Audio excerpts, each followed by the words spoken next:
Assalamualaikum warahmatullahi wabarakatuh. Selamat siang dan salam sejahtera untuk kita semuanya. Perkenalkan, nama saya Kapten CKM Kuat Nurse Fauzia Bututihe, SKM Eskep MKes, yang jabatan sehari-hari adalah Wakil Rektor 2 Bidang Keuangan, di mana juga mengampuh mata pelajaran atau merangkap dosen di Institut Ilmu Kesehatan Pelamonia dengan materi keperawatan maternitas.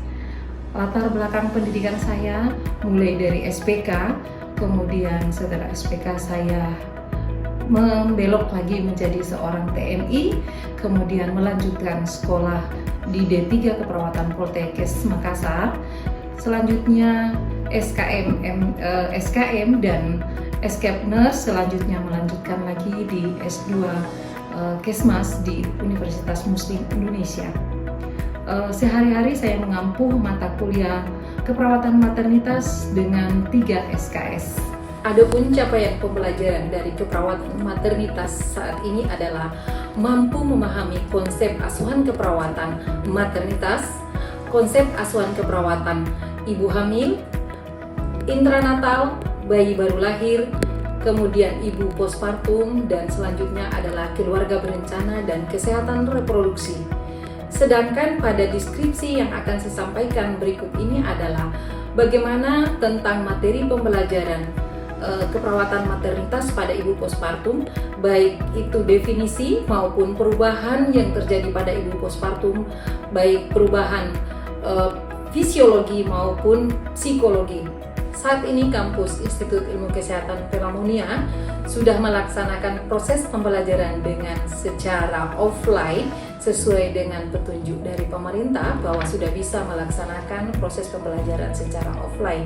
Interaktif yang kami lakukan, baik proses pembelajaran ini sangat menunjang sehingga inovasi dalam perkuliahan ini bisa tercapai dengan baik.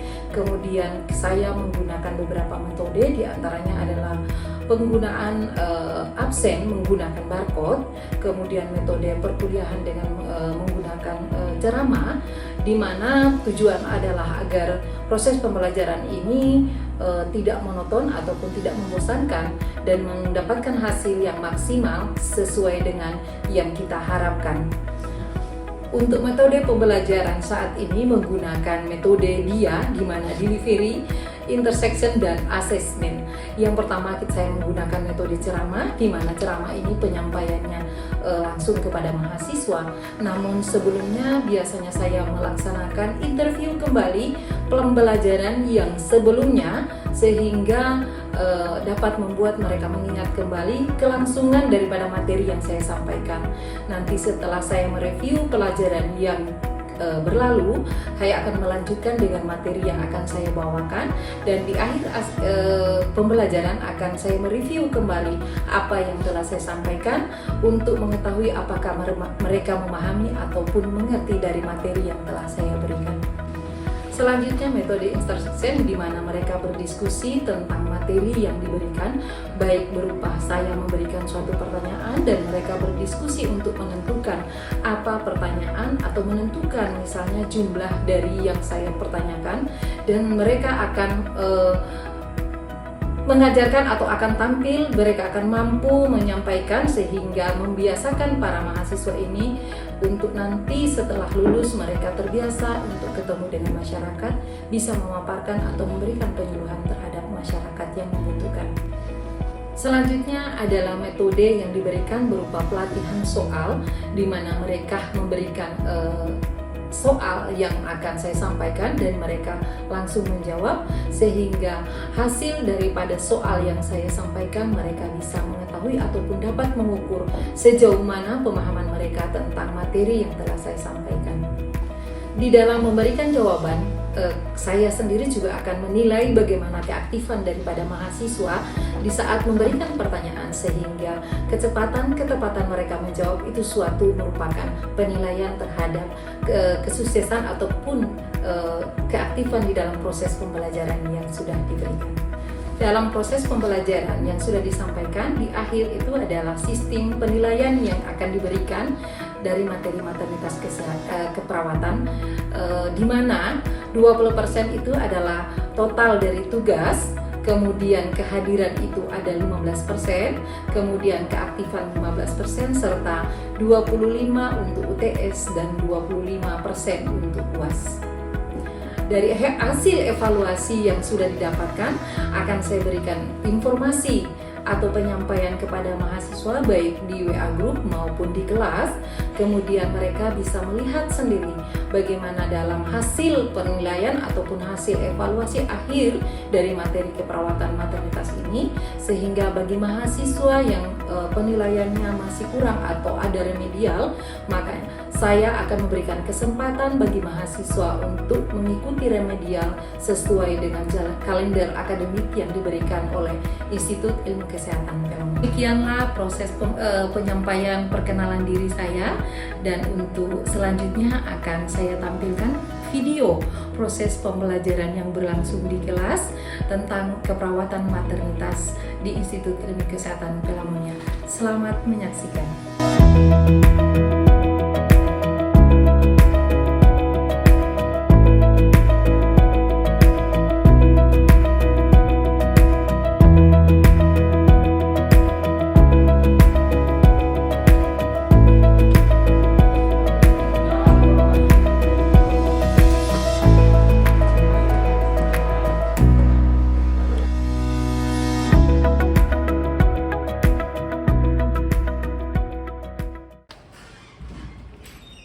Duduk siap, rap. Silakan. Start, kita buat, rap. Selamat pagi.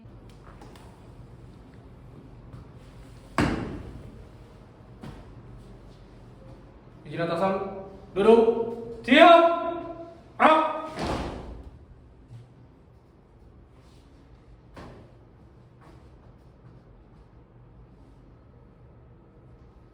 Lapor kelas A, jumlah 27 orang, siap menerima materi pelajaran. Lanjutkan. Lanjutkan. Memulai kegiatan, tenang, berdoa.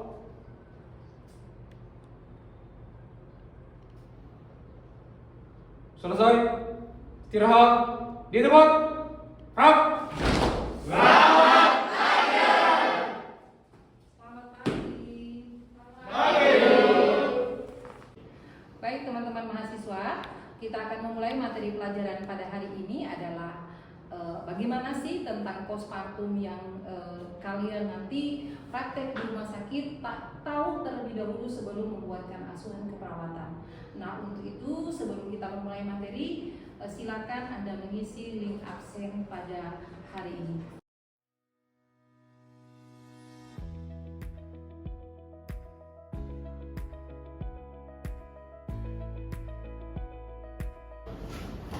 Baik teman-teman mahasiswa semuanya, pada hari ini kita akan memulai pelajaran kita yaitu tentang bagaimana postpartum. Jadi kita harus mengetahui sebelum kita melaksanakan asuhan keperawatan pada postpartum, kita harus mengetahui dulu bagaimana dan apa sih itu postpartum.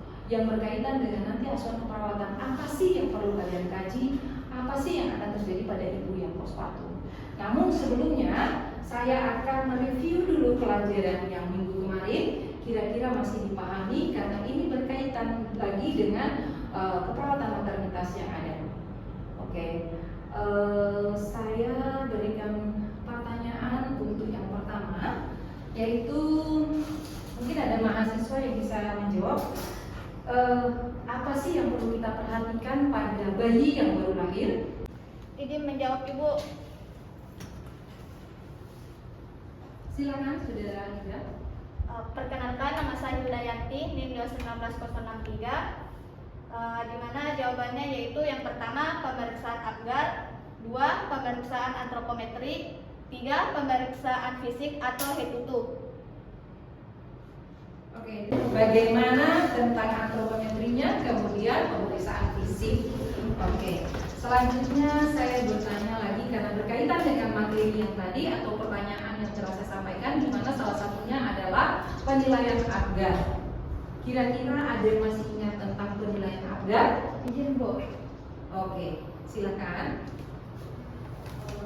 Izin Bu, perkenalkan nama Aminda Anwar, NIM 219054. Di sini saya akan menjelaskan cara penilaian APGAR. Yang pertama yaitu penilaian A, average atau warna kulit. Warna kulit bayi bila biru atau pucat dia nilainya 0, bila hanya biru sebagian atau hanya ekstremitas yang biru dia nilainya 1, dan jika seluruh badan bayi berwarna merah itu nilainya 2. Kemudian yang kedua yaitu pulse atau frekuensi denyut jantung bayi.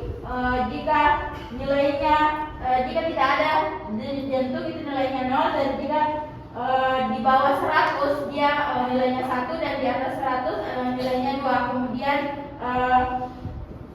yang ketiga yaitu refleks atau grimace, di mana nilainya 0 jika tidak ada respon. Kemudian nilainya 1 jika dia meringis. Kemudian nilainya 2 jika dia bergerak aktif. Kemudian yang keempat yaitu activity atau tonus ototnya. Nilainya 0 jika tidak ada tonus otot sama sekali. Kemudian nilainya 2 jika hanya ekstremitas yang bergerak. Kemudian nilainya 2 ketika dia menangis bergerak aktif. Kemudian penilaian yang terakhir yang kelima yaitu respirasi atau pernafasannya. Jika pernafasan tidak ada maka nilainya 0, dan jika pernafasan lambat dan cepat itu nilainya 1, dan jika dia menangis kuat dia nilainya 2. Izin Bu. Terima kasih saudara mahasiswa. Oke, tadi sudah disampaikan bagaimana penilaian APGAR skor oleh salah seorang mahasiswa. Tapi coba kita mengulang untuk kebersamaan atau sama-sama dengan munculnya soal seperti ini. Seorang ibu 23 tahun baru saja melahirkan. Berarti kita akan melihat adalah nilai APGAR ya. Karena di sini pertanyaannya adalah bagaimana APGAR skor daripada bayi yang di atas. Lahir dengan ekstremitas biru. Oke. Kita tahu biru berarti nilainya berapa? 0. Nilainya? 0. Oke, ini ya. Berarti tadi nilainya adalah, karena biru pucat itu adalah nilainya 0. Oke, tadi berarti apa range-nya ya? Nilainya adalah 0 dari soal yang ada di atas ini. Kemudian kita lihat lagi pernapasan irregular atau lemah. Oke, nilainya irregular R ya. Ada di 1.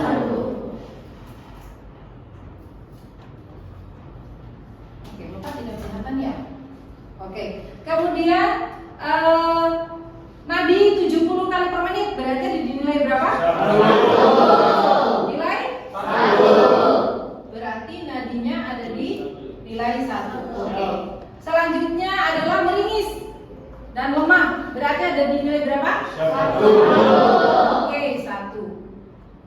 Selanjutnya diberikan rangsangan gerakannya sangat sedikit. 1. Berarti jumlah APGAR skor dari soal yang ada ditayangkan ini adalah nilainya adalah 4. Oke. Terima kasih, berarti masih hafal ya. Kita lanjutkan ke materi pertanyaan selanjutnya. Masih ada satu kali lagi lah ya. Kira-kira ini yang paling penting biasanya saat Anda mengkaji bayi yang baru lahir, sering muncul masalah yang paling utama atau paling sering muncul adalah masalah apa? Mungkin ada yang bisa menjawab? Oke, silakan. Izin perkenalan, nama Rizal Ridwan, NIM 219035. Di sini saya akan menjawab pertanyaan masalah yang sering muncul pada bayi baru lahir. Yang pertama itu kejang. Masalah ini kadang sulit dibedakan dengan gerakan normal. Kemudian kedua itu tidak mau menyusui atau memuntahkan setiap yang masuk dalam mulutnya. Kemudian yang ketiga itu kondisi tubuhnya lemah. Kemudian yang keempat itu demam. Kemudian yang ketiga sesak napas dan terus meringis. Kemudian yang ketujuh pusat kemerahan hingga ke dinding perut. Kemudian yang ke-8 itu mata bayi banyak bernanah. Oke. Terima kasih Siap. Pak Rizal ya atas jawabannya. Alhamdulillah materi minggu kemarin yang sudah kita sampaikan, dari beberapa review yang saya lemparkan kepada mahasiswa, ternyata daya ingat ataupun pemahaman cukup mantap. Tepuk tangan dong.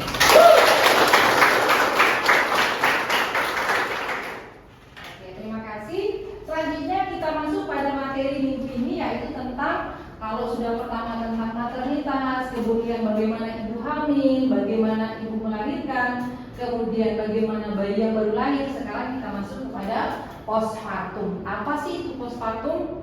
Teman-teman, sebelum kita mengetahui dulu apa yang tentang postpartum itu sendiri, apa sih yang akan terjadi pada postpartum, kita harus tahu dulu capaiannya yang harus kita capai dalam proses pembelajaran ini, di mana menjelaskan bagaimana sistem reproduksi pada masa postpartum, kemudian kardiovaskuler, kemudian pencernaan, perkemihan, persarafan, dan sistem interlumen dan muskuloskeletal itu sendiri. Apa sih itu postpartum? Dari kapan? Apakah setelah orang melahirkan ini sudah langsung namanya postpartum? Ataukah setelah berapa hari? Nah, menurut dari kriteria, yaitu masa postpartum disebut juga dengan masa nifas atau perparium, yaitu masa setelah plasenta lahir. Jadi di saat plasenta lahir sudah keluar, itulah baru dinamakan orang dengan postpartum. Nah, dan berakhir ketika alat-alat kandungan ataupun alat reproduksi, terutama alat reproduksi, kalau sistem yang lain mungkin masih tergantung dari masing-masing tubuh, tetapi reproduksi yang paling utama bisa kendali atau bisa kembali seperti keadaan sebelum hamil, di mana berlangsung selama kurang lebih biasanya 6 minggu. Jadi 6 minggu setelah melahirkan itu biasanya alat-alat reproduksi masih perlu perubahan sampai dengan 6 minggu baru bisa terlihat dengan jelas mana perubahan reproduksinya. Kembalinya organ tubuh berfungsi seperti sebelum kehamilan membutuhkan waktu, tetapi fungsinya kalau tadi itu adalah bagaimana perubahannya dari misalnya perut yang besar berubah menjadi kecil, tetapi untuk fungsi yang semaksimal mungkin itu adalah setelah 3 bulan baru bisa berfungsi dengan maksimal seperti orang yang belum melahirkan. Oke. Periode postpartum ada 3, di mana ada periode imerdik. Mungkin bisa saudara Fadli bisa baca ya? Siap, izin bisa Bu. Izin. Periode imerdik postpartum terjadi dalam 24 jam pertama setelah melahirkan. Izin, sekian. Lanjut Pak. Siap, izin. Kemudian kedua, periode early postpartum terjadi setelah 24 jam postpartum sampai akhir minggu pertama sesudah melahirkan, di mana risiko komplikasi sering terjadi pada ibu postpartum. Oke, selanjutnya adalah periode late postpartum, yaitu di mana terjadinya mulai kedua sampai dengan minggu ke-6 sesudah melahirkan. Tadi kan sampai dengan 6 minggu ya. Jadi periode ini ada bertahap juga, ada dibagi 3. Ada 3 periode yang sampai dengan menuju kepada 6 minggu proses kembalinya organ reproduksi. Oke, teman-teman tahu ya bahwa sudah pernah mencoba balon? Balon kita tiup besar ya? Nah, kita ibaratkan balon ini kita tiup, kemudian dalam beberapa saat tidak langsung dikempesin, tapi kita tiup kemudian kita diamkan. Setelah itu kita lepaskan udaranya. Kira-kira apa yang terjadi dengan balon tersebut? Ingin melatu. Pasti tidak seperti semula. Kalau waktu kita pertama beli balon itu, ya, pasti ada gerutannya, kemudian mengempisnya juga tidak sempurna. Nah, begitu juga proses daripada ibu yang postpartum. Ya, coba bayangkan terus saat ibu hamil kan 9 bulan nih. Ya, 9 bulan seperti balon, kemudian kita melahirkan, keluar bayi, ari-ari termasuk dengan darah dan sebagainya. Apa yang terjadi? Nah, untuk mengetahui proses pengembalian rahim ke bagian tubuh lain seperti bentuk semula, kita akan mengetahui dulu bagaimana perubahan-perubahan yang ada. Postpartum ada terdiri dari 2 proses ya, di mana ada perubahan fisiologi secara fisiologi kemudian ada juga dengan psikologi. Jadi ada berbeda ya. Dari fisiologinya itu sendiri berarti dari tubuh, dari sistem yang ada, kemudian psikologi adalah dampaknya atau psikologinya daripada seorang ibu maupun keluarga yang ada. Oke, kita akan masuk pada materi kali ini yaitu perubahan fisiologi daripada ibu postpartum. Kita masuk pertama yaitu tentang bagaimana sistem reproduksi. Apa sih yang berubah dari sistem reproduksi ini, yaitu di mana kan kita tahu sendiri bahwa seorang ibu postpartum akan menghasilkan ASI. Nah, salah satu adalah bagian daripada sistem reproduksi ini adalah payudara, di mana produksi ASI tergantung dari kerja hormon. Jadi kita tahu pada saat ibu hamil, hormon estrogen, progesteron ya kan, itu akan meningkat dan akan setelah partus itu akan lepas dan akan menimbulkan bagaimana hormon estrogen, progesteron bersama dengan hormon HPL, kemudian HCG mempengaruhi pembentukan lobus pada alveolus payudara, sehingga ini yang akan mempengaruhi produksi ASI.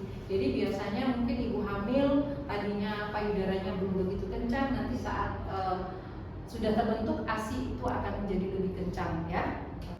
Kemudian selanjutnya adalah sistem endokrin, di mana 3 hari pasca melahirkan dan mencapai nilai pra kehamilan pada hari ke-7 ya. Kemudian nilai tersebut akan menetap bila pasien memberikan ASI. Ini tadi yang saya sampaikan bahwa setiap kali ibu melahirkan sekarang langsung namanya kontak ya. Kontak bayi dengan ibu. Jadi walaupun belum terproduksi ASI apapun itu, setelah postpartum biasanya bayinya, bukan biasanya, harus bayi itu tetap harus dipeluk atau di dada ibu atau tidak disandarkan pada puting bayi ibu untuk merangsang bagaimana ini tadi yang namanya pasien memberikan ASI atau estrogen akan mulai meningkat dan menyebabkan pertumbuhan folikel, sehingga bagaimana ASI itu terjadi yaitu karena dari rangsangan terabsorpsi di atas sampai dengan ke hipotalamus kemudian akan balikin lagi, akhirnya hormon untuk peningkatan ASI itu akan terjadi.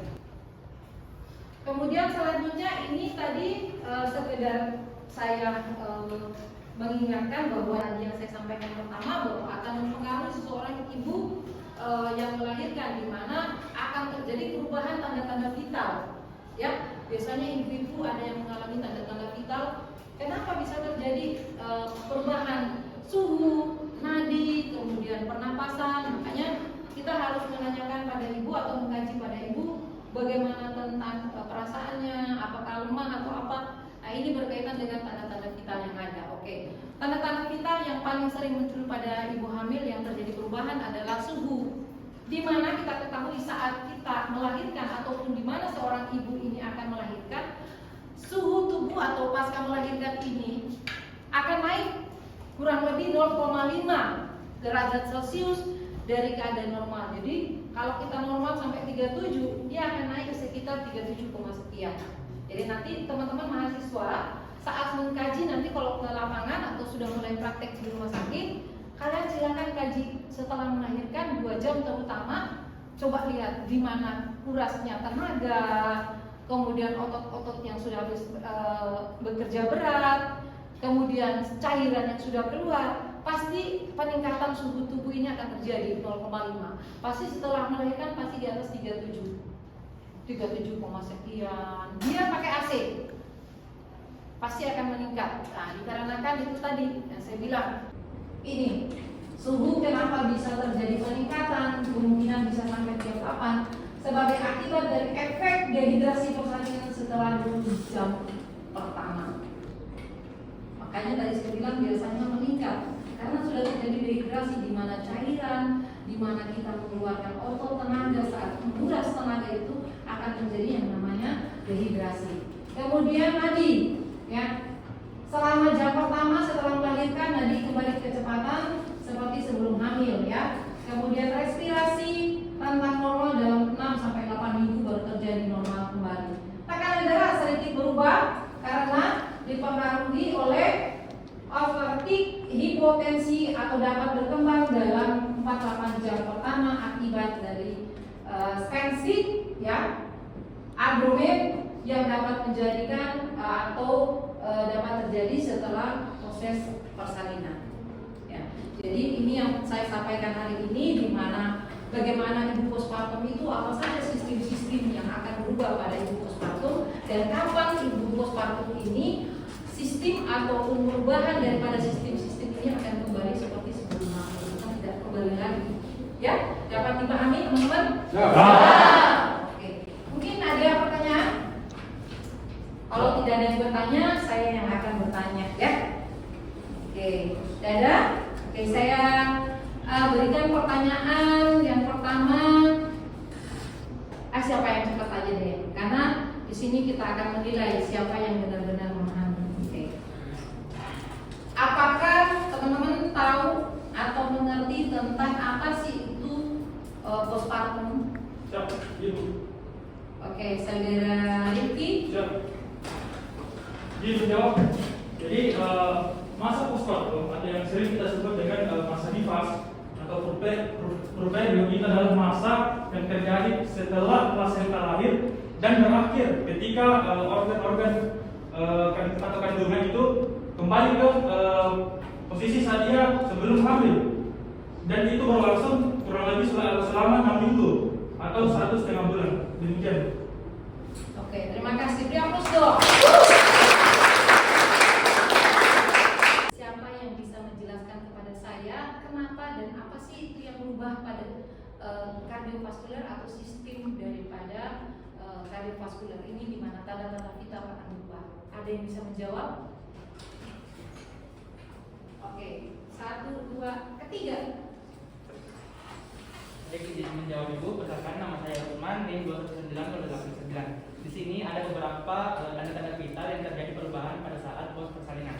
Yang pertama, suhu tubuh akan meningkat sekitar 0,5 derajat Celcius, di mana terjadi karena akibat dari dehidrasi pada ibu, dan akan mengakibatkan peningkatan sampai dengan 38 derajat Celcius. Kemudian tekanan darah dapat berubah, dapat turun. Kemudian yang ketiga, nadi kadang meningkat atau disebut takikardi, dan terjadi penurunan atau yang disebut dengan bradikardi. Kemudian pernafasan dapat terjadi perlambatan pernafasan akibat dari pos persalinan yang dilakukan. Oke, terima kasih.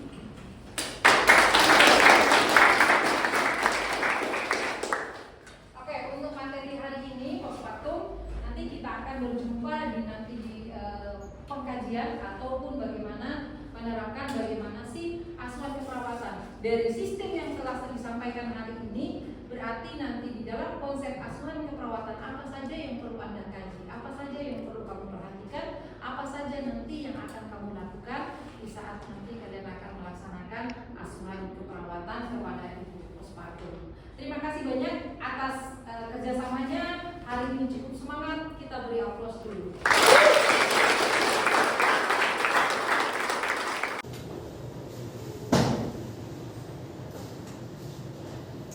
Di atasan, duduk, siap, rap.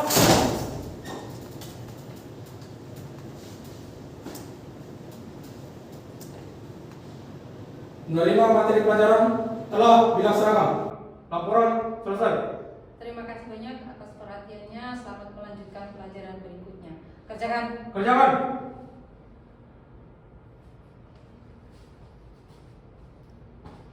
Selesai kegiatan belajar, tenang, berdoa.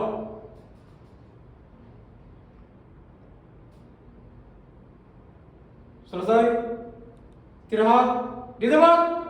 Rap.